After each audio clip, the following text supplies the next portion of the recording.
You're not gonna. Don't have no reports of ever killing anyone. Only thing, you might go to sleep for a few hours and you're gonna wake up feeling like $1 million every time. So that's the only thing that I can give you. You might go eat up some stuff. You might get hungry or something like that, but it's not going to harm you like that. Now, I do understand what you're saying. If you went in with the wrong energy, it what I notice about that plant, it is exactly what you said. It gives you exactly the energy that you give it. So if you go in with the idea of you on something, if you got a bad attitude and you are imbalanced, that is just gonna make it worse. You know what I'm saying?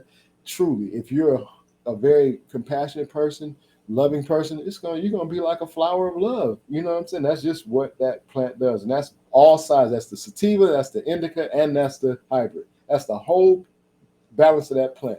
So yeah, and it's other plants like that. Truly, you're right.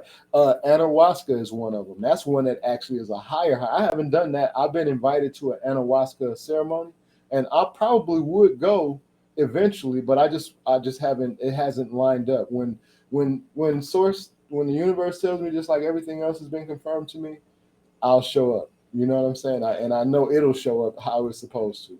But that is the other experience. And then I know a lot of Indians, when I was locked up, they would have their experience that you, because it doesn't matter if you're locked up. As far as your culture and your belief system, they still have to let you do your thing. So they had to let them have theirs in there. They had to let them have cannabis in there because that was one of the plants that they used in their culture. You know what I'm saying? In the prison system. So it's like I totally, because you can't, church and state, they don't, that's private. You cannot stop someone. That's the reason why we set up ours, like our foundation. It's private as well. We set our foundation up to, that's one of our rituals, to be able to use the plants and the herbs as ritual medicine, as things for uplifting the healing process, and as things of igniting energy for for what we call them, spiritual sessions.